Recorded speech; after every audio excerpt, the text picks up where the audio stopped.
नमस्कार दोस्तों, मैं हूं कृष दी अर्बन नक्सल। मैं अर्बन नक्सल इसलिए कहलाता हूं क्योंकि मैं आम आदमी की बातें करता हूं और सिस्टम के खिलाफ बातें करता हूं, वो सिस्टम जो लोगों का शोषण करता है। आज मैं दोस्तों आपको एक टॉपिक पर बात कर रहा हूं, वो है चीटिंग करने का हक।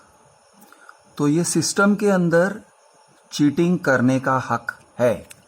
लोगों को, स्पेशल लोगों को चीटिंग करने का हक दिया जाता है। आम आदमी को ठगने का हक दिया जाता है। आपको पता नहीं है, आपको लगता है कि सिस्टम आपकी सुरक्षा के लिए है, लेकिन ऐसे नहीं है। सिस्टम उन लोगों की सुरक्षा के लिए है जो कायदे कानून को दुरुपयोग करना जानते हैं, सफाई के साथ। अगर कोई पिक पॉकेट पकड़ा जाता है तो उसके साथ मारपीट होती है। आप तो मारपीट करोगे, पब्लिक मारपीट करेगी, पुलिस स्टेशन में जाके उसके ऊपर और मारपीट होगा। लेकिन वो अगर पॉकेट मार है, मामूली आदमी है, छोटा आदमी है। लेकिन अगर वो कोई बहुत बड़ी हस्ती है तो उसके साथ कोई मारपीट नहीं करेगा। बड़ी हस्ती के साथ सब लोग बहुत इज्जत से पेश आएंगे और उसे बार बार भागने को मौका दिया जाएगा, बचने को मौका दिया जाएगा। पुलिस उसे मौका देती है, कोर्ट उसे मौका देती है, हर किस्म से मौका देती है और पब्लिक भी उसे मौका देते रहेगी। जो लोग ठगे हुए हैं वो बार बार उसके पास जाएंगे और भी पैसे देकर आएंगे। ये है पब्लिक, ये है जनता और ये है हमारे सिस्टम्स। तो चीटिंग करने के हक पे ये मेरा तीसरा वीडियो है। मैं आपको समझाने जा रहा हूं किस तरह से चीटिंग होता है। दोस्तों, आपको पता नहीं होगा, लेकिन झूठ बोलना गुनाह नहीं है। खुले में झूठ बोलना, ओपनली। ऐसे कई सारे लोग हैं जो अपने नाम के नीचे काउंसलर या लीगल काउंसिल डालते फिरते हैं, लेकिन वो किसी भी तरह के वकील नहीं है। उन्होंने वकालत की पढ़ाई नहीं की होगी। नीम हकीम हो सकते हैं, थोड़ा बहुत कायदे कानून के बारे में जानते हैं मेरी तरह, और वो एडवाइस देते हैं। लेकिन मैं जब एडवाइस देता हूं तो उसके पैसे नहीं लेता, मैं फ्री में एडवाइस देता हूं। ये लोग क्या करते हैं, एडवाइस देते हैं तो पैसे लेते हैं और आपको एहसास दिलाते हैं कि वो आपको पैसे वापस दिलाएंगे, कोर्ट में जाएंगे, आपके तरफ से कोर्ट में, अदालत में केस करेंगे वगैरह वगैरह। तो एडवोकेट नाम के सामने लगाने से आदमी एडवोकेट नहीं होता है। ऐसे ही डॉक्टर नाम लगाने से डॉक्टर या पीएचडी नहीं बन जाता है, मेडिकल डॉक्टर या पीएचडी डॉक्टर नहीं बनता है। ऐसे बहुत सारे लोग हैं जो अपने नाम के सामने डॉक्टर डाल लेंगे। मैं अगर अपने आप को डॉक्टर कृष्णराज कहने लगूं, डॉक्टर कृष्णराज राव, तो आपके मन में मेरी इज्जत बढ़ जाएगी, लेकिन आप ठगे जाओगे, क्योंकि आप कुछ ज़्यादा ही मेरी बातों पर विश्वास करोगे अगर मैं अपने नाम पर डॉक्टर डाल दूं। ऐसे कई सारे लोग हैं जो अपने नाम पर डॉक्टर डालते फिरते हैं और कोई पूछता नहीं है कि आपका डॉक्टरेट किस चीज़ में है। अगर वो कह दे, कोई फॉरेन यूनिवर्सिटी का नाम कह दे, यूनिवर्सिटी ऑफ जॉर्जिया या ऐसा कुछ कह दे, और कोई लंबा चौड़ा डॉक्टरेट की बात कर दे, तो कोई चेक नहीं करता, कोई बैकग्राउंड चेक नहीं करता कि इसका डॉक्टरेट है या नहीं। तो दोस्तों, ये दूसरा तरीका है। तीसरा तरीका और भी डेंजरस है, गलत वेबसाइट बनाना, झूठा वेबसाइट बनाना, वेबसाइट पर झूठ लिखना। ये बहुत सारे लोग करते हैं। बिल्डर्स की बात मैं बार बार करता हूं क्योंकि बिल्डर्स ऐसे काम करते हैं। मैंने ऐसे कई सारे वेबसाइट्स देखे हैं जहां पर बिल्डर ने क्लेम किया है कि मैंने 50 बिल्डिंग्स बनाए हैं, 100 बिल्डिंग्स बनाए हैं, ऑल ओवर महाराष्ट्र बनाया है, मुंबई, पुणे, नासिक, नागपुर, हर जगह मेरे बिल्डिंग्स खड़े हैं वगैरह वगैरह। एक्चुअली आप चेक करने जाओगे तो पता चलेगा वो सच नहीं है। वो सच नहीं है, बिल्कुल सच नहीं है। एस्टेट एजेंट्स हैं जो अपने आप को बिल्डर कहते घूमते हैं और लोगों को ठगते हैं। कैसे ठगते हैं? लीगल तरीके से ठगते हैं। आप उनके खिलाफ पुलिस में कंप्लेंट करवाने जाओगे तो पुलिस कंप्लेंट नहीं लेगी। क्यों? क्योंकि उन्होंने बहुत चालाकी से ठगा है, लीगल तरीके से ठगा है। तो रीडेवलपमेंट की बात करता हूं मैं। रीडेवलपमेंट बिल्डर्स ऐसा काम करते हैं कि घर आपका, जमीन आपका, आप लोगों का, एसेट्स आप लोगों का, लेकिन आप लोगों के एसेट पर वो सेठ बने फिरते हैं। उन्होंने आपको क्या दिया? कुछ नहीं दिया, ठेंगा दिया। आपको बेघर कर देते हैं, आपके साथ अग्रीमेंट कर लेते हैं, आपके सोसाइटी के साथ अग्रीमेंट कर लेते हैं, आपके मैनेजिंग कमेटी को एहसास दिलाते हैं कि वो कोई बड़े बिल्डर हैं, और फिर आपका मैनेजिंग कमेटी आपके ऊपर दमन करेगा, डोमिनेट करेगा आपको, आपके ऊपर प्रेशर डालेगा। आप सवाल नहीं पूछ सकते हो मैनेजिंग कमेटी में मीटिंग में या जनरल बॉडी मीटिंग में, आप सवाल ही नहीं पूछ सकोगे कि ये बंदा बिल्डर है तो कहाँ का बिल्डर है, उसकी औकात क्या है, एक्चुअल उसकी औकात क्या है, उसके पास कितने फंड्स हैं, ओन्ड फंड्स कितने हैं, ये बिल्डिंग बनाने जा रहा है, ये प्रोजेक्ट कम से कम 30 करोड़ 50 करोड़ का प्रोजेक्ट है जो उसने हमको बेचा है। प्रोजेक्ट का आइडिया उसने हमको बेचा है मतलब उसके बदले में सोसाइटी ने उसको सभी राइट्स दे दिए हैं कि ये हम घर खाली करके दे देंगे और सारे परमिशंस दे देंगे, बीएमसी में हमारे तरफ से करस्पॉन्डेंस कर सकता है, बीएमसी मतलब म्युनिसिपल कॉरपोरेशन में। तो इस तरह के सारे जो राइट्स हैं, जो आपके राइट्स हैं, आप दे देते हो। आप ये तक नहीं जानते हो कि उसकी फाइनेंशियल औकात क्या है, उसके सर के ऊपर लोन है या उसने सक्सेसफुल प्रोजेक्ट्स बनाए हैं या फेलियर प्रोजेक्ट्स बनाए हैं। लोग उसके ऐसे बिल्डर के फेलियर प्रोजेक्ट्स को देखकर पैसे दे देते हैं, आप समझते हो। फेलियर प्रोजेक्ट्स को देखकर जो अधमरे हैं, आधे कंप्लीट हैं, कंप्लीट नहीं कर पा रहा है, लेकिन इसलिए क्योंकि उसने कुछ सीमेंट कंक्रीट का ढांचा बना दिया, आरसीसी का ढांचा बना दिया है और अब आगे नहीं बढ़ रहा है, उसको देखकर वो समझते हैं हाँ ये बिल्डर है, जेन्युइन बिल्डर है और इसके साथ जाना चाहिए और इसको हमारा मकान दे देना चाहिए। तो दोस्तों, मैं आपको कुछ तरीके, ये बिल्डर्स के तरीके बताऊंगा, लेकिन उससे पहले मैं आपको एक कहानी सुनाना चाहता हूँ। कहानी का नाम है स्टोन सूप, यानी पत्थर का सूप। तो एक चाचा थे जो बच्चों के बीच में आए और बोले, बेटा तुमको कुछ स्वादिष्ट खाना है? तो ये बच्चे लोग जो थे, झोपड़पट्टी के बच्चे थे, भूखे थे। उन्होंने कहा हाँ चाचा आप क्या खिलाओगे? बेटा मैं एक बहुत स्पेशल चीज़ खिलाने जा रहा हूँ आपको, उसका नाम है स्टोन सूप, चमत्कारी चीज़ है। हाँ चाचा चलो खाते हैं। तो बेटा लेकिन एक स्टोव चाहिए, वो स्टोव के ऊपर मैं बनाऊंगा ना। तो स्टोव कहाँ है? तो एक बच्चा अपने घर पे लेके जाता है, मम्मी ये अंकल हमको स्टोन सूप खिलाने जा रहे हैं। तो उसकी मम्मी ने स्टोव और बर्तन दे दिया, उसने बर्तन में पानी भर के दे दिया। चाचा ने अपने झोले में से एक पत्थर निकाला और वो पत्थर उस पानी में डाला और उसको उबालने को रखा। बच्चों ने कहा बस इतना ही? उन्होंने कहा हाँ बहुत अच्छा है, स्टोन देखो आप, बनने तो दो, बहुत मज़ा आएगा, लेकिन थोड़ा सा नमक चाहिए, इसमें नमक डलेगा तो बहुत मज़ा आएगा। तो नमक, उस बच्चे के घर से ही नमक मिल गया। और बच्चे लोगों ने कहा और क्या चाहिए चाचा, और क्या चाहिए? हमको तो अच्छा वाला सूप चाहिए। हाँ थोड़ा सा प्याज मिल जाए तो बहुत अच्छा होगा, एक 2-3 प्याज लेकर आ जाओ। तो दूसरा बच्चा गया, घर गया, प्याज लेके आ गया और थोड़ा सा शायद टमाटर बहुत सही रहेगा।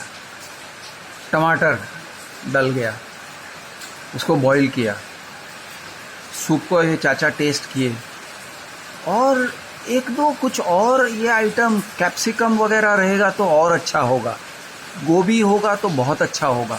ऐसे करके गोभी भी आ गया, वो भी काट के डाल दिया।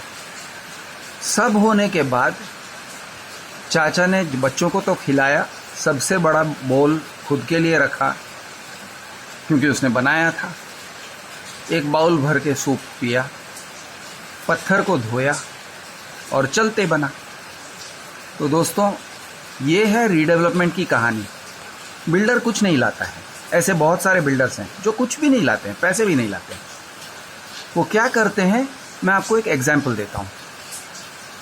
मान लो एक बंदा है जिसका नाम है राजीव अजमेरा या राहुल अजमेरा या ऐसा कोई अजमेरा नाम है। अब अजमेरा नाम के बिल्डर हैं, एक्चुअल बिल्डर्स हैं, लेकिन ये बंदा एक छोटा मोटा एस्टेट एजेंट है। तो इस छोटे मोटे एस्टेट एजेंट के पास कुछ भी नहीं है सिवाय के बोल बच्चन। कुछ भी नहीं है, मतलब होंगे 3-4 लाख, 5 लाख, 10 लाख अपने सेविंग्स अकाउंट में। तो ये बंदा एक कंपनी चला रहा है, एस्टेट एजेंसी, जिसका नाम है अजमेरा एसोसिएट्स।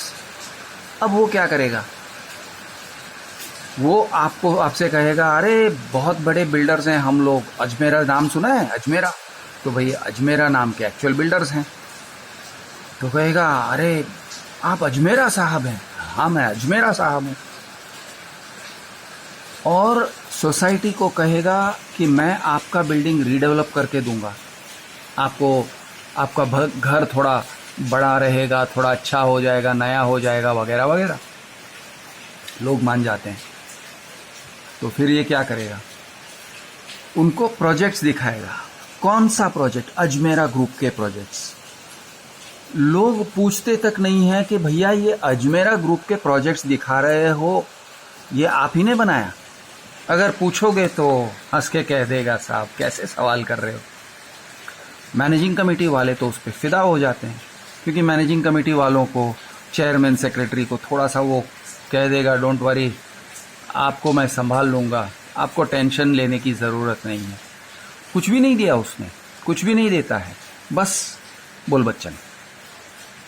ये नाम जो मैं यूज़ कर रहा हूँ, राहुल अजमेरा, राजीव अजमेरा, कोई भी हो सकता है, मेहता हो सकता है, शाह हो सकता है, देसाई हो सकता है, मोमिन हो सकता है, बस एक ऐसा नाम चाहिए। अब वो अपने नाम का फ़ायदा लेके क्या क्या करता है देखो। वो सोसाइटी के साथ अग्रीमेंट कर लेता है, अग्रीमेंट करके, एस्टेट एजेंट है, कुछ भी नहीं है उसके पास, फंड्स नहीं है, लेकिन वो अग्रीमेंट कर लेता है, सोसाइटी को बांध लेता है, और फिर वो जाता है एक असली बिल्डर के पास और कहता है, ये मैंने इन लोगों के साथ टाई अप किया हुआ है, मैंने इनसे अग्रीमेंट करवा के ले लिया है, अब तुम मेरे पार्टनर बनोगे क्या? बिल्डर कहेंगे, तो इसमें क्या करना होगा? तो कहेगा, जो करना है करो, जो करना है करो, मैं पब्लिक को कंट्रोल कर दूंगा।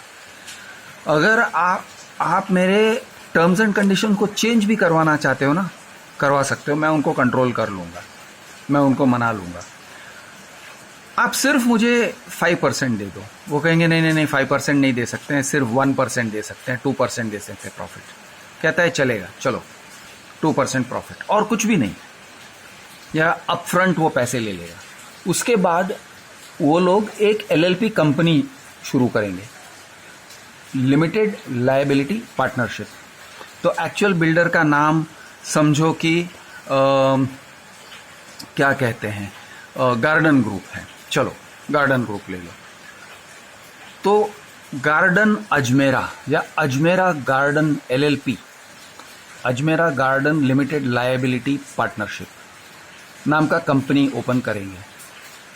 आपने ऑलरेडी साइन किया हुआ है इस बंदे के साथ, वो उनके साथ आपका थोड़ा बहुत पेपर वर्क करवा लेगा, ओके।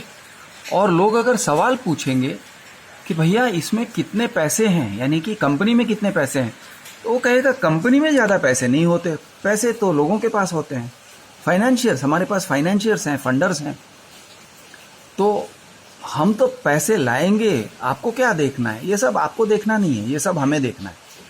ये कह के उनको पानी में उतार देता है। पैसे उसके पास नहीं थे, इस बंदे के पास पैसे नहीं थे, बिल्डर से पैसे लेके आया। अब जो परमिशंस वगैरह चाहिए, वो परमिशंस के लिए पैसे बिल्डर देगा, सब कुछ बिल्डर देगा। ये क्या करेगा, सिर्फ क्राउड कंट्रोल करेगा, सिर्फ और सिर्फ क्राउड कंट्रोल। क्राउड कंट्रोल मतलब क्या, कोई सवाल नहीं करना चाहिए, कोई भी सवाल नहीं करना चाहिए।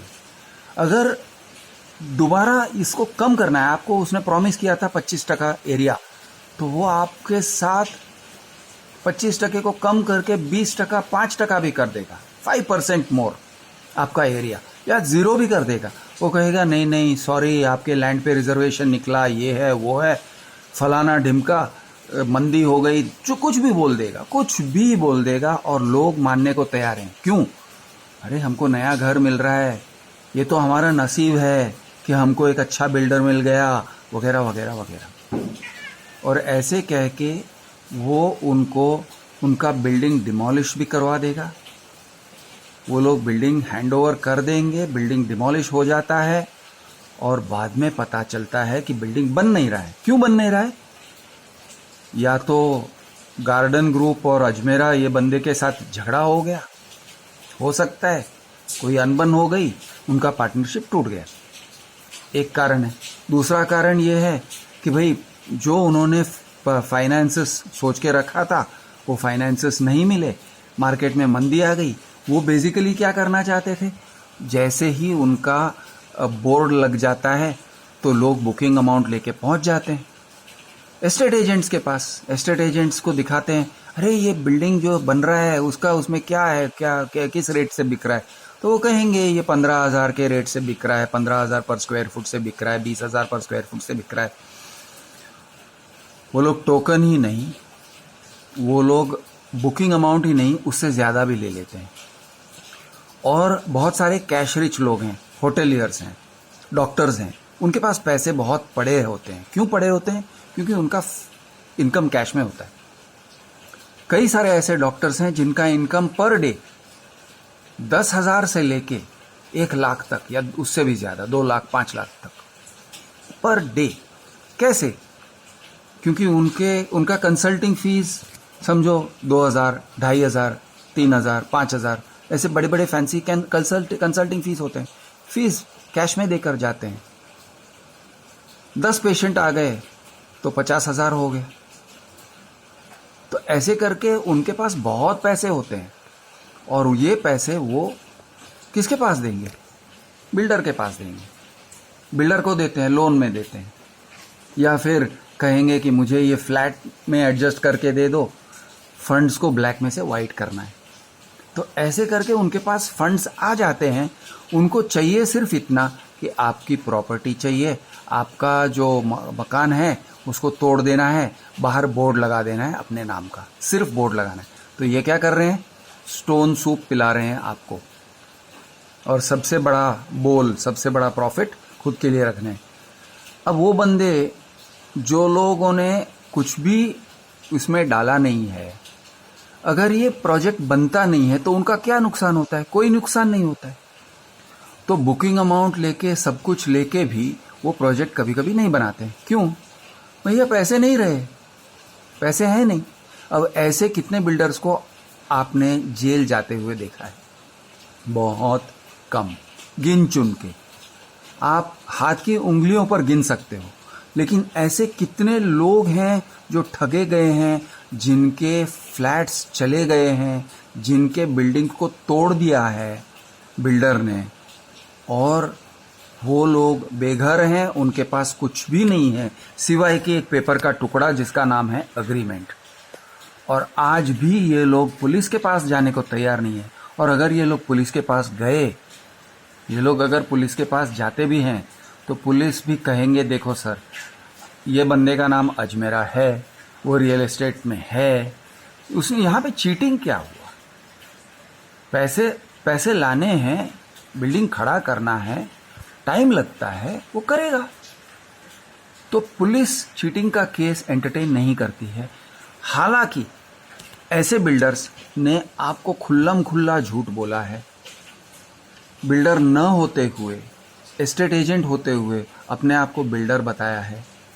एक भी प्रोजेक्ट खड़ा न किया हो तो भी ऐसे बताया है कि मैंने बहुत सारे प्रोजेक्ट खड़े किए हैं। वेबसाइट में पूरा झूठ बोला है। ऐसे झूठ बोले हैं कि मैंने बहुत सारे प्रोजेक्ट्स बनाए हैं, इधर प्रोजेक्ट बनाया, उधर प्रोजेक्ट बनाया, इस एरिया में, उस एरिया में, बहुत बोल देते हैं। लेकिन आप एक्चुअली चेक नहीं करते हो। अगर आप चेक भी करोगे और पुलिस के पास जाओगे और कहोगे उसके वेबसाइट पे ऐसे लिखा था, वो कहेगा हाँ लेकिन सर ये सब देखने का काम आपका है, वेबसाइट पे उसने जो भी लिखा गुनाह तो नहीं है। तो वेबसाइट पे झूठ बोलना गुनाह नहीं है, अपने आप को बिल्डर साहब कहना गुनाह नहीं है, झूठ बोलना ठगना गुनाह नहीं है। और जब तक आपके साथ 100% क्लियर कट ठगी नहीं होती है, पुलिस कुछ नहीं करेगा। क्यों? क्योंकि पुलिस को वाइट कॉलर क्राइम समझ में ही नहीं आता है। उनको ये पिक पॉकेटिंग और डकैती और ऐसे जो ब्लू कॉलर क्राइम्स है ना, यही समझ में आते हैं, रेप मर्डर समझ में आते हैं। लेकिन वाइट कॉलर क्राइम जो है, ये इसे वाइट कॉलर क्राइम कहते हैं, यानी कि सुशील लोगों का क्राइम, पुलिस को समझ में ही नहीं आएगा। इसमें वो आंकड़े जो घुमाता है समझ में ही नहीं आएगा। वो कहेगा हाँ बराबर है, जो भी कर रहा है बराबर है। तो वो पुलिस में आपका कंप्लेंट नहीं लिखते हैं। बहुत मुश्किल है पुलिस में कंप्लेंट लिखवाना बिल्डर के खिलाफ। रीडेवलपमेंट के प्रोजेक्ट्स में मैं कहता हूं, मुंबई में नहीं तो आज की तारीख में बेघर होके 3 या 5 या 10 लाख जैसे लोग घूम रहे हैं, शायद उससे भी ज़्यादा, मैं शायद कम एस्टिमेट कर रहा हूँ। बहुत लोग हैं, लाखों लोग हैं जिनके घर तोड़ दिए गए हैं, जिनको बिल्डर्स ने, ऐसे नकली बिल्डर्स ने रास्ते पे उतार दिया है। लेकिन बिल्डरों का नाम कहीं भी किसी भी एफआईआर में नहीं है। और एफआईआर में अगर आ भी गया ना, बिल्डर बहुत मैनेज करते हैं, क्योंकि उनके पास अब बुकिंग अमाउंट्स, ऐसे सब पैसे उनके पास हैं, करोड़ों रुपए हैं, तो बहुत मैनेज कर सकते हैं। वो पुलिस को मैनेज कर सकते हैं, पॉलिटिशियंस को मैनेज कर सकते हैं, मैजिस्ट्रेट्स और जजेस को मैनेज कर सकते हैं, वो आपके साइड के वकील को भी मैनेज कर सकते हैं। यानी उनके पास भागने के बहुत रास्ते हैं और आप उनके पीछे भागते भागते थक जाओगे, हार जाओगे, और आपके जो मैनेजिंग कमेटी जो हैं वो उनके तरफ हो जाते हैं। आप पुलिस कंप्लेंट भी लिखवाना चाहोगे ना, तो मेनली पुलिस आपकी बात एंटरटेन नहीं करेंगे। वो कहेंगे मैनेजिंग कमेटी वालों को भेजो, सोसाइटी के तरफ से हम कंप्लेंट लेंगे, इंडिविजुअल्स के तरफ से हम कंप्लेंट नहीं लेंगे, क्योंकि बिल्डर ने व्यवहार किया है सोसाइटी के साथ, और सोसाइटी यानी मैनेजिंग कमेटी को मैनेज करने के लिए बहुत कम पैसे लगते हैं। बिल्डर उनको संभाल लेता है और आप बूढ़े हो जाओगे, लेकिन आपका मकान, आपका घर आपको दोबारा वापस नहीं मिलेगा। इस तरह से चीटिंग होता है और ये लीगल चीटिंग है। और दोबारा मैं कहता हूँ, चीटिंग करना अलाउड है, चीटिंग करना ऐसे लोगों का अधिकार है, राइट टू चीट करने का हक गवर्नमेंट लोगों को देती है। और लोगों को बहुत ही आश्चर्य होता है कि अरे गवर्नमेंट हमारा बचाव नहीं कर रहा है, ये मोदी सरकार है। अरे मोदी सरकार हो या कांग्रेस सरकार हो, कोई भी सरकार हो, सरकार मूर्ख लोगों का बचाव नहीं करता, आम आदमी का बचाव नहीं करता है। अगर आपको मूर्ख बना के चला गया है कोई बिल्डर, सरकार आपका बचाव नहीं करेगा। अब आप ही को जाना है। अदालत आपको न्याय देने के लिए नहीं है, वो सिर्फ अपने सिस्टम से चलता है, प्रोसीजर से चलता है। पुलिस आपको अपने पैसे या आपका घर वापस दिलाने के लिए नहीं है। हाँ, गुनहगार को दंडित करने के लिए हैं, लेकिन वो अपने सिस्टम से चलेंगे, धीरे धीरे, हौले हौले, और आप बूढ़े हो जाओगे, आपका घर वापस नहीं मिलेगा। और शायद बिल्डर को थोड़ा सा, यानी 2-4-6 महीने के लिए जेल जाना पड़ेगा, वो जाएगा, उसके बाद केस लड़ते रहेगा, आप ही के पैसों से वो केस लड़ते रहेगा, कुछ भी नहीं मिलेगा आपके हाथ। ये एक बहुत नॉर्मल बात है इंडिया में और मुंबई में। दोस्तों, मैं आपको राइट टू चीट समझा रहा हूँ, सावधान रहिए। मैं इसलिए नहीं समझा रहा हूँ कि आप लोग चीटर्स बने, मैं इसलिए समझा रहा हूँ कि आपको सावधान रहना चाहिए, हमारे सिस्टम से सावधान रहना चाहिए। ऐसी गलत फहमी में मत आइए कि आपने अग्रीमेंट कर दिया, पक्का पेपर वर्क कर दिया तो पुलिस या कोर्ट आपका बचाव करेगा। जय हिंद।